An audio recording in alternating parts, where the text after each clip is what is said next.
lá no livro de Lucas, capítulo 14, a partir do verso 16. Lucas 14, a partir do verso 16. E podemos ir até o 24.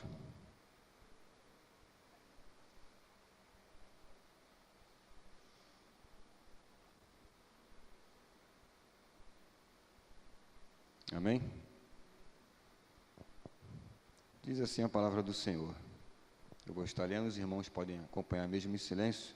Pedir só que os irmãos estejam se colocando de pé em reverência à palavra de Deus. Diz assim a partir do verso 16. Ele, porém, respondeu: certo homem deu uma grande ceia e convidou muitos. À hora da ceia, enviou seu servo para avisar os convidados: vinde, porque tudo já está preparado.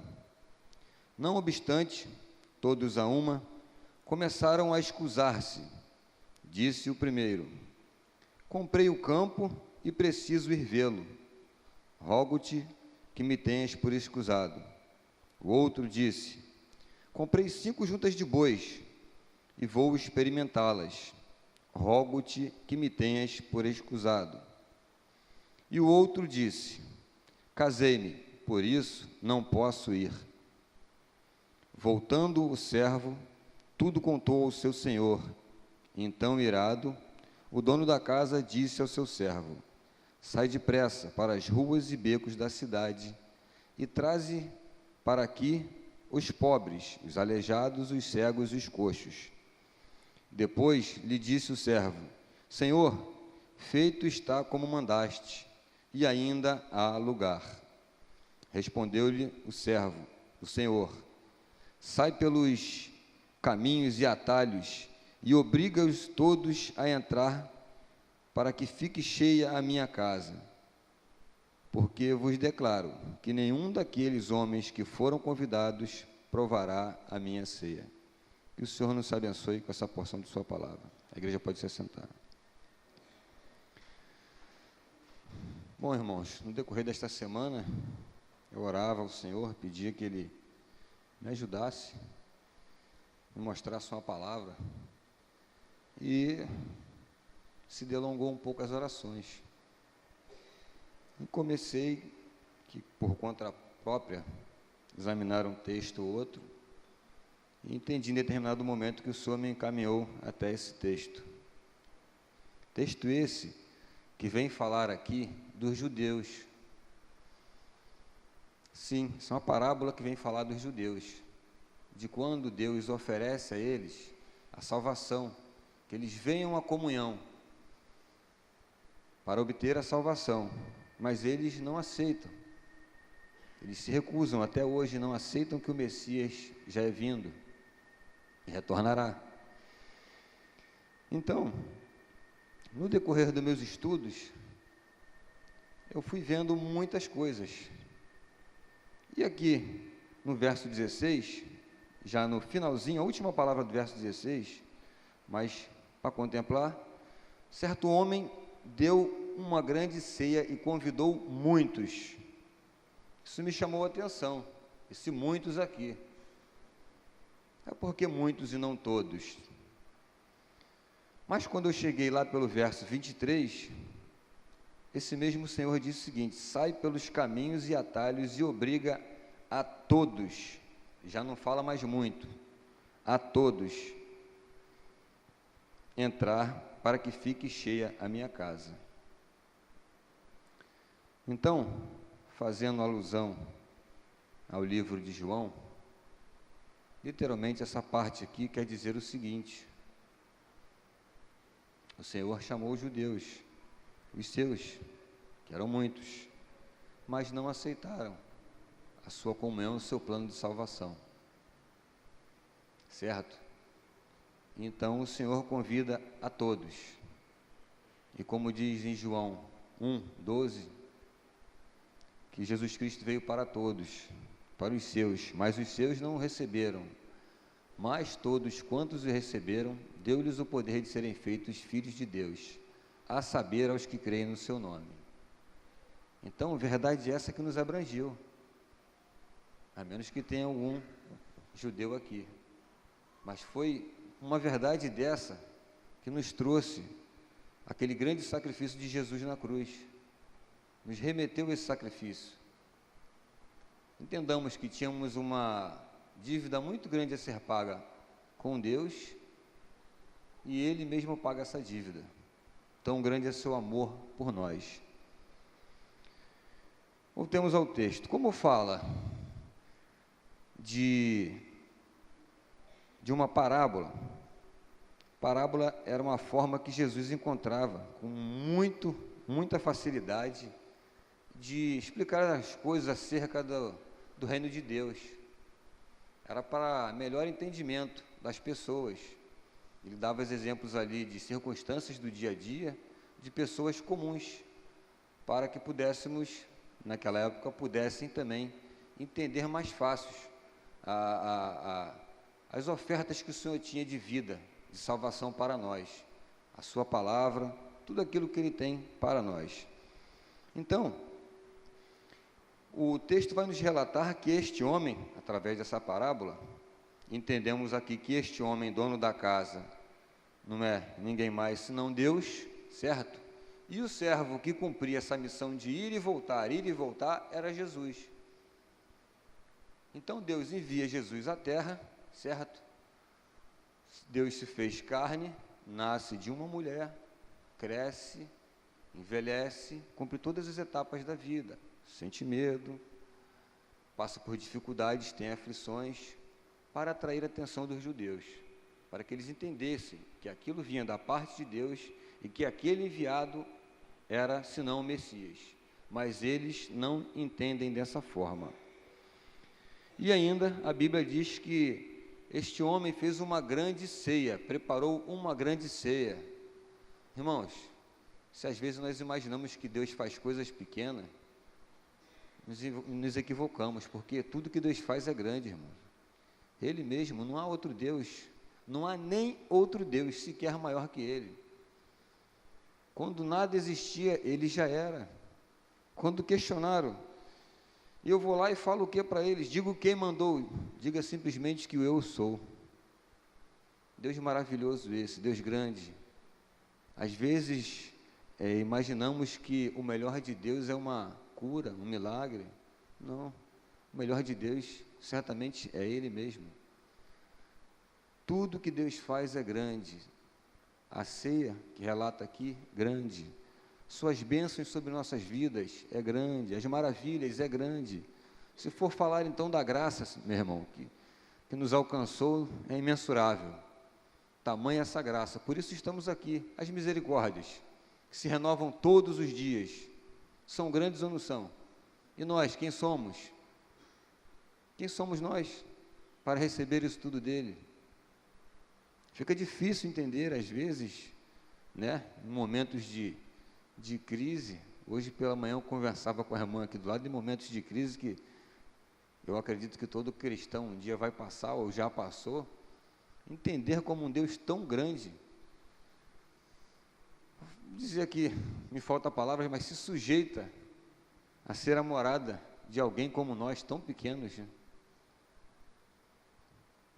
No paradoxo aqui é entender que só um Deus muito grande mesmo para deixar ser morada, fazer morada em nós, se permitir que fizéssemos a morada dele em nós. Bom, irmãos, então Deus manda que Jesus saia, ou seja, esse homem manda que Jesus, que o seu servo, saia a convidar. E dita as palavras seguintes: vinde, porque já está tudo preparado. Quando ele nos chama, quando ele chama os judeus lá atrás, ele não fala, olha só, igual quando a gente vai fazer ajunta pratos, né? Mateus leva o refrigerante, Martim, tu não leva nada não, só a mão que tu é bom no churrasco. Nilson, leva aquelas histórias bacanas. Marquinhos, aquela carne que você sabe temperar. Vitor, peixinho. Não, ele não pede nada disso. A palavra dele, viva e eficaz, é o seguinte: vinde como estás. Foi isso que ele fez com os judeus: vinde porque já está tudo pronto. E eles não aceitaram. Às vezes, dá vontade de dar um glória a Deus por isso, né? Porque ele recebeu depois disso todos quantos receberam, que somos nós. E ele sai e vai lá, Jesus, o servo do dono da casa, que é Deus, chega ao primeiro, lá no verso 18, e diz: não obstante, todos a uma começaram a escusar-se, ou seja, a desculpar-se. Disse o primeiro: comprei um campo e preciso ir vê-lo. Rogo-te que me tenhas por escusado. A gente vê aqui que eles sabem dizer um não com a categoria, com a educação, né? A impressão que dá é que eles tentam convencer que é a melhor coisa que eles estão fazendo. Rogo-te que me tenhas por escusado. Não poderei ir, simplesmente poderia falar: não, não vou, não dá para mim, estou fora. Não poderei ir, pois comprei um campo e preciso ir vê-lo. Bom, aí nós já enxergamos um pouquinho de negligência aqui. Se eu compro uma coisa e não vi, espera aí, pelo menos eu, meu irmão, não sei vocês, nem que seja lá pela internet, pelo telefone, a gente vê uma figura ali, pode ser figurativo, mas você vê. Agora, comprei um campo e preciso ir vê-lo. Negligente esse homem. O segundo, lá no verso 19, o outro disse: comprei 5 juntas de bois, e vou experimentá-las. Rogo-te que me tenhas por escusado. Muito educado também esse. Todo jeitinho de pedir desculpa, querendo de repente não machucar ninguém, querendo não magoar ninguém. Forma dele se desculpar. Comprou 5 juntas de boi e tem que experimentá-las. Bom, esse aí, primeiro foi negligente, esse também, porque ele comprou as juntas de boi sem experimentar. Eu, quando saía para comprar um podrão, uma bicicleta, uma magrelinha, tinha que dar uma voltinha para saber como é que estava o negócio. Como é que eu vou comprar uma junta de boi, que é um negócio para trabalhar? Quem entende sabe que as juntas de boi cada junta são 2 bois aparelhados um do outro, com uma chamada de cangalha, se eu não me engano, uma madeira que fixa um boi no outro. Ali atrás você põe o arado e o homem vai ali, preso àquela peça ali, praticamente submisso aos bois, está atrás dos bois, literalmente preso à terra onde ele está arando. Foi negligente esse. Lá no verso 20, o outro disse: casei-me, por isso não posso. Coitada da figura que casou com esse cara, que nem desculpa ele deu, nem para ele falar: escusa-me, não poderei ir, aquelas conversinhas mole do outro. Não, nem isso ele fez. Casei-me, por isso não posso ir.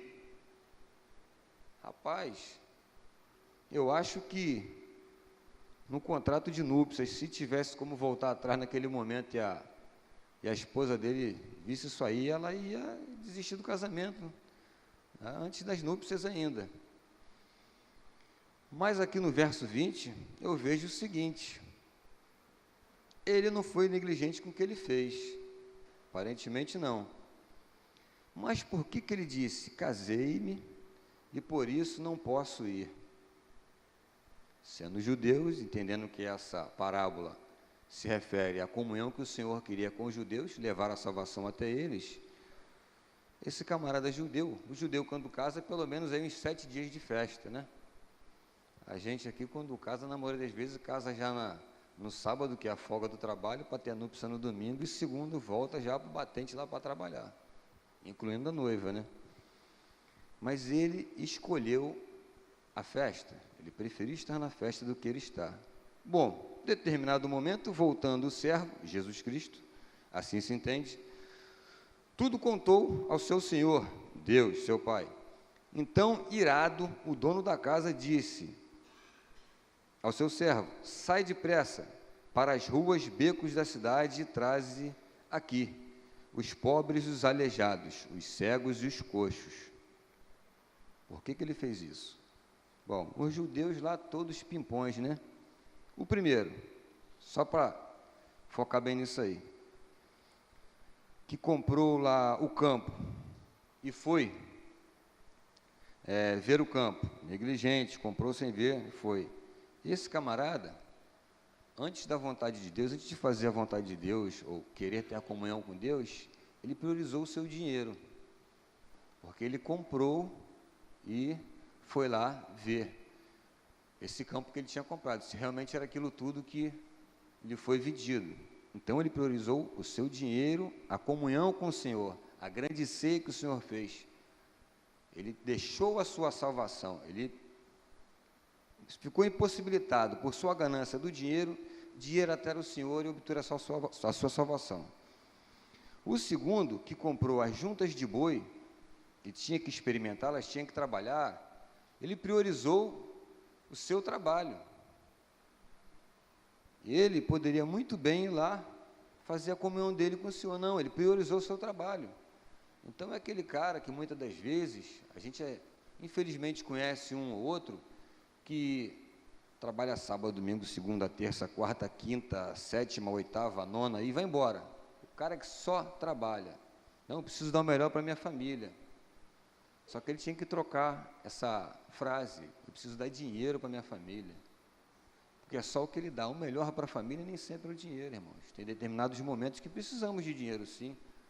Comprar uma casinha, fazer um lugarzinho para cair, comprar um automóvelzinho, uma roupinha legal para vir na igreja, dar um glória a Deus aqui, justo, se apresentar diante dele, né, com um aroma suave, um perfuminho legal, muito bom.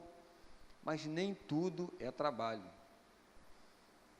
Há poucos dias, uma irmã minha no sítio me pediu ajuda. O meu pedreiro está doente, chegou aqui em casa esses dias com esparadrapo na veia, já é de idade, a alimentação dele é café e cigarro. E no dia seguinte ele voltou aqui e disse que saiu daqui direto para o UPA já, novamente. Eu estou com medo dele se acidentar aqui. Já tive um problema com uma ex-funcionária que não tinha carteira assinada e eu não quero que isso aconteça de novo, não.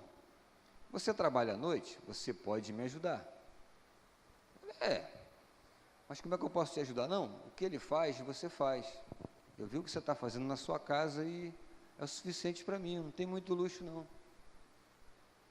Falei, mas e aí? Não, vamos tratar aqui primeiro os valores. Eu falei, não, se é para te ajudar, não tem que tratar valores. Não, vamos tratar valores. Chegamos num denominador comum. Chegava do trabalho pela manhã, tomava um café, Simone e a Júlia saíam, uma para a escola e outra para o trabalho. Irmãos, o negócio já começou a dar ruim daí, porque eu que trazia a Júlia para a escola, enquanto a Simone saía mais cedo para o trabalho. Passou a Simone ter que sair mais cedo de casa e trazer a Júlia. Trabalhei um dia, 2, 3, 4, 5, e a hora que acabava os trabalhos era tomar um banho, um café, e para o meu trabalho à noite lá. Passou-se uma semana, passou-se a segunda semana, e eu ouvi da Júlia e da Simone, olha, o senhor está trabalhando muito, você está trabalhando muito, está sem tempo para a gente quer aquela pipoca que você faz, aí você não está fazendo mais aquela pipoca. O cafezinho que eu chego toda tarde do trabalho, dou uma passadinha no meu pai ali, vou aqui, vou no mercado, aquele café no micro-ondas não está ficando mais não. Isso aí não está legal não, o que está acontecendo? Irmãos, e fato é, eu estava começando a gostar daquele dinheirinho. Estava. Sempre andei duro, não porque, graças a Deus, faltasse dinheiro não, mas não gasto com nada. A minha Coca-Cola eu tomo ali na mercearia do sogro ali, que é a melhor que tem, de graça, 0,800. Mas eu estava começando a gostar, sabe? Lembra daquele pecadinho que a gente fala de estimação? Que dá aquela coceirinha, que dá aquela vontade de... Chega na hora daquele pecado, na hora que aquele pecado vai passar, ou vai na TV, ou na rua, ou começou a escurecer, opa, está na hora. Era assim que eu estava. Chegando no fim de semana, vai vir aquela pratinha. Aí um dia eu fui orar ao Senhor, isso já, né? Aqueles bicos, né? aquelas coisas todas. E sobrou para elas também, porque o uniforme que eu passo, a roupa delas que... Eu não estou falando aqui querendo me engrandecer não, gente. Isso é um carinho que eu posso ter com minha família, é um cuidado, tá? Fica à vontade os homens aí, se não fazem isso, não estou querendo colocar problema para ninguém não. Mas eu gosto de passar a roupa da minha esposa, da minha filha. Eu só reclamo que é o seguinte, Isabel, vai ter babado assim não sei aonde, minha irmã. Acho que se fosse elas que passassem, ia ser roupa lisa, assim. Mas, vamos lá, vamos perder o... Eu estava começando a gostar daquele negócio. Só que esse negócio de falta de tempo para trocar uma ideia, de dar atenção para a filha, começou a me gerar outros problemas. Eu falei, opa, acendeu aquela luzinha vermelha. Tum, não, aí não dá. Aí eu cheguei carinhosamente para minha irmã, falei, mana, olha só. Não, eu já sei já. Não, mas deixa eu falar, não, eu já sei já, ela toda afoita, né? Eu já sei, está te trazendo problema. Eu falei, não é bem problema, não, é trazendo problema sim, eu sei. Faz o seguinte, você acorda pela manhã, ou dorme, leva sua filha, volta, descansa até meio-dia, depois do almoço você vem. Eu falei, não, você não está entendendo, não é diminuir o negócio não, a gente precisa parar. Pelo menos assim, eu fiz era uma calçada, tá, irmãos? Que ela queria que fizesse em volta da casa dela. Fiz, botei o ladrilho lá, bonitinho, azulejo. Agora a gente dá um tempinho de uns 2 meses para me curtir Simone, Júlia. Irmãos, resumidamente, até a Bíblia eu estava deixando um pouquinho de lado. Eu tenho uma Bíblia velha no baú da moto que eu levo para o trabalho. Mas não tinha disposição para chegar lá e ler. O negócio era correr lá, acabar, para vir embora descansar, para ganhar o dinheirinho no outro dia. Mas em oração, antes mesmo de ir falar com ela, que não dava mais para, pelo menos assim, não com aquela frequência, de ajudá-la, eu fui orar ao Senhor. Tudo bobo, né? Aquela pratinha no bolso, o dinheirinho lá na gaveta da cabeceira. Senhor, muito obrigado por o Senhor me dar forças, por me ajudar nessa nova empreitada da minha vida. Eu estou ganhando dinheirinho aqui, separei o seu dízimo aqui. Pô, Senhor, olha aqui, Senhor, olha só, olha aqui. Eu imagino Deus olhando para mim, irmãos. Está se matando danado para me dar essa merreca. Eu não preciso disso não, velho. O que eu quero é você e tua família. O meu projeto maior é você e sua família em paz, dentro da minha casa. Onde quer que vocês colocarem a planta dos teus pés, que sejam bênção. Aí me deu aquele choque, né? Falei, será que é o Senhor mesmo que está falando? Sou eu mesmo que estou falando. Sua família está perecendo, está precisando de cuidados, e você está abandonando. Rapidamente, conversamos e nos acertamos. Volta e meia eu vou lá, faço um negocinho, e está tudo certo. Mas, irmãos, quando eu comecei a ler esse texto em casa, me remeteu a isso aí, porque o Senhor me deu tudo, me deu um trabalho. Alguns aqui sabem, Diácono Marco Aurélio sabe disso. Cansa de ouvir de mim, sair da Conlurb à noite, Senhor, nunca mais eu trabalho à noite. Irmãos, acabou o contrato lá, eu fiquei 6 meses em casa, procurando serviço, não que eu não fosse digno, não. Até em outros tipos de caminhões que eu trabalhei, em loja de material que ninguém sabe que é fácil, nem carroça me queria para condutor, e eu preocupado. E Deus vai, por intermédio da minha esposa, me dar aquela vaga de serviço ali. Que horas que eu trabalho? À noite. De início. Simone, não, vai lá, vai dar tudo certo, depois você passa por dia e tá. Pergunta ela se ela quer que eu passe por dia agora, Rafa. É ruim. Tá muito bom de noite. Tranquilão, fresquinho à noite para trabalhar. A viatura lá tem um arzinho condicionado, não tem trânsito. Bênção, chega em casa, às vezes tem um papazinho pronto, a roupinha passada, um cafezinho quente. Eu me volto para o Senhor e digo, Senhor, muito obrigado por você me dar esse trabalho à noite. É uma pena que eu não posso participar das reuniões de quarta-feira à noite. Meu irmão, de imediato Deus fala, mas vem cá, terças e quintas pela manhã não tem também uma programação lá? Você pode ir lá. Falei, rapaz, esse trabalho é de Deus mesmo. Mas voltando ao texto, irmãos, é passado, graças a Deus, estamos bem, posso trazer a Júlia na escola, continuo passando aquelas roupas abençoadas com babados, com vincos, e estamos aí, buscando fazer a vontade do Senhor. Então, o primeiro deixa de cumprir aquilo que o Senhor lhe propôs. Venha ser comigo, venha ter comunhão comigo. Venha que eu tenho melhor para ti, a tua salvação. Ele preferiu o dinheiro, os bens materiais. O segundo, da mesma forma, mesmo que educadamente disse não para Deus. E preferiu ir trabalhar. Então, ele preferiu o trabalho, da mesma forma que eu estava trabalhando, certo? E o terceiro disse, casei-me, por isso não posso ir. Ou ele estava com muita vontade de ir para a noite de núpcias, eu acredito que não era assim também, tinha 7 dias de festa pela frente, para depois ele poder então desposá-la, né? Esposa, lógico. Então, os três categoricamente preferiram as coisas, as obrigações, as responsabilidades que eles tinham materiais. Primeiro, dinheiro, trabalho e casar-se. Veja se hoje em dia, irmãos, não fazemos isso também. Antigamente, o camarada, de repente, casava, depois procurava um emprego, para depois ver se esse emprego dava dinheiro. Mas hoje, nossos jovens, pelo menos dentro de nossas igrejas, eles buscam primeiro o quê? O dinheiro. Vão buscar uma formação. Ah, fulano, você podia estar namorando, você já tem aí uns 20 e poucos anos? Não, eu tenho que me formar isso aqui, eu tenho que fazer isso, isso e isso.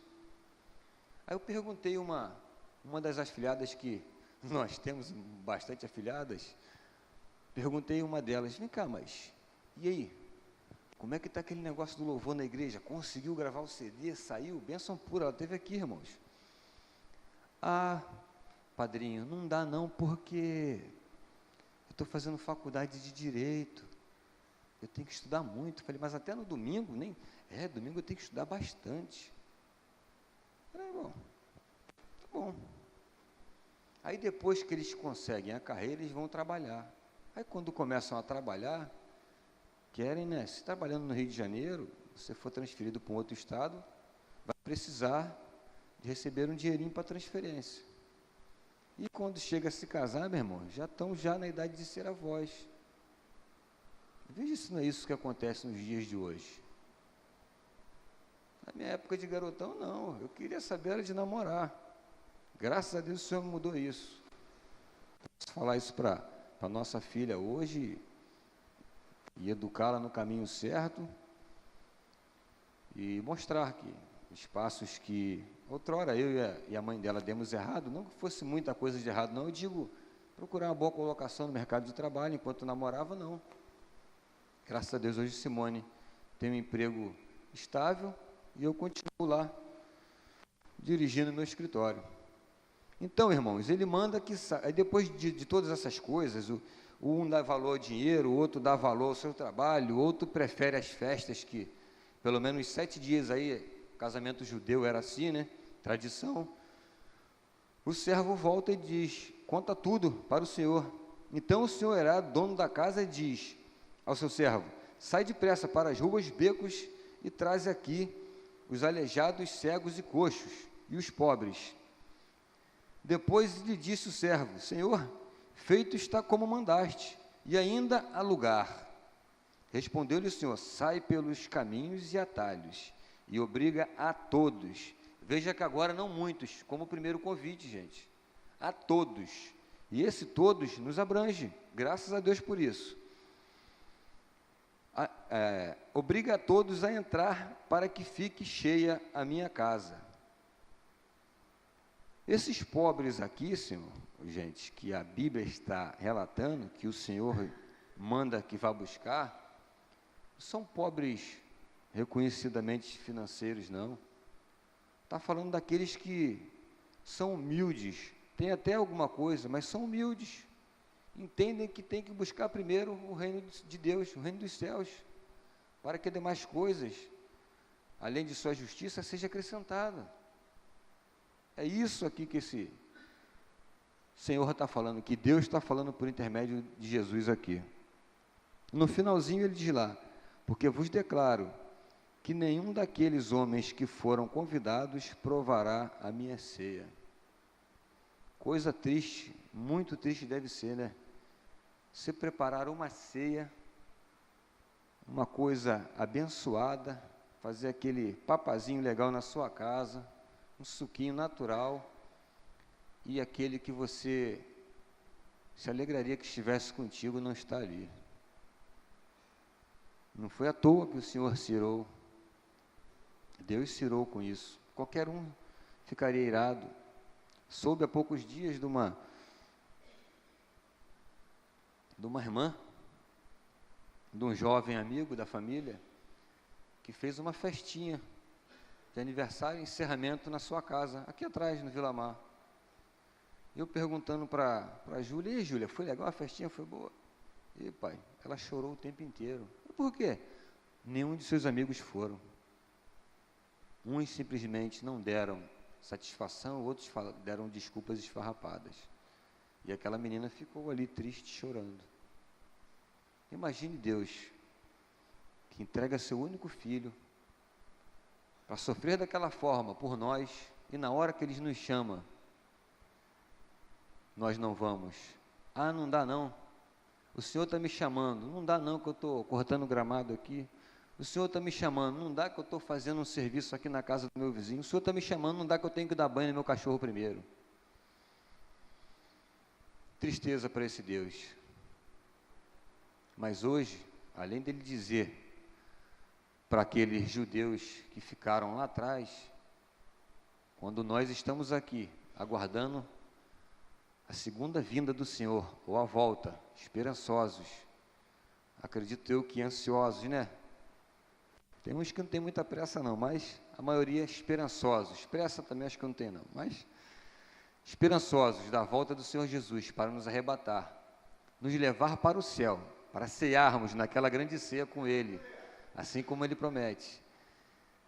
Imagine Ele te chamar e você não ir, mas Deus hoje te fala para eles, para aqueles judeus e para nós, vinde, porque já está pronta a ceia, vinde porque tudo já está preparado, vinde, a ceia está posta aqui, irmãos. Se tem alguém aqui hoje que ainda não pode cear, eu não estou querendo induzir a nada não, mas fica à vontade. Eu, quando comecei a frequentar a igreja aqui, poxa, que vontade de ir ali, me lembrava lá na outra igreja, lá, o outro tipo de comunhão, né? Que não era ditamente pão assim, era mais redondinho, parecido com a moeda. Mas eu ficava ansioso, poxa, vai chegar o dia que vai chegar. E de vez em quando eu tomava uma catucada na costela, calma, sossega, fica quietinho. Não, vai chegar o dia. E para a honra e glória do Senhor, chegou o dia que eu e minha esposa pudemos estar aqui de joelhos, ceando a primeira vez. Chegou o dia que minha tia amada ali, carinhosamente chamada de mãe, pôde estar aqui também. Eu anseio pelo dia, se o Senhor não voltar antes, que minha filha vai estar aqui também. Irmãos, e não é diferente da forma que eu vejo cada um aqui que ainda não ceia, não. Eu fico às vezes afoito, ansioso, poxa, hoje ele vai, aí, não, aquele cara ali está com a quedinha, hoje ele... Não, mas só seja feita a sua vontade, Senhor. Então, irmãos, para encerrar aqui, hoje, o Senhor diz para mim, para você e para aqueles judeus, vinde, porque já está tudo preparado, não precisa fazer nada, vinde como estás. E no finalzinho ele ainda diz, ainda há lugar. De certa forma, é um compromisso que ele coloca conosco também, gente, igreja. Está vindo para a igreja? Faz um convite. Era Jesus Cristo quem saía às ruas, Filho de Deus. Nós somos filhos de Deus também, ou não somos? Vamos convidar os amados irmãos, vizinhos, para vir. Às vezes queremos alcançar aqueles de longe, pela internet, em outro país. Como o nosso vizinho está clamando ali, pelo amor de Deus, me ajuda aqui em oração, me leva, me dá uma carona para ir para a igreja. E a palavra do Senhor hoje, finalizando aqui, diz: vinde, porque já está tudo preparado. Agradeço a oportunidade, as pernas já não tremem tanto, e que essa pequena porção da palavra, mesmo em meio brincadeiras, os irmãos me conhecem, que eu sou assim para tudo, que possa penetrar no seu coração, no meu coração, nos ajude a buscar a fazer a vontade de Deus. Mais uma vez eu digo, vinde, porque tudo já está preparado, ainda há lugar, não sabemos até quando há lugar, mas ainda há lugar. Agradeço a oportunidade em nome de Jesus.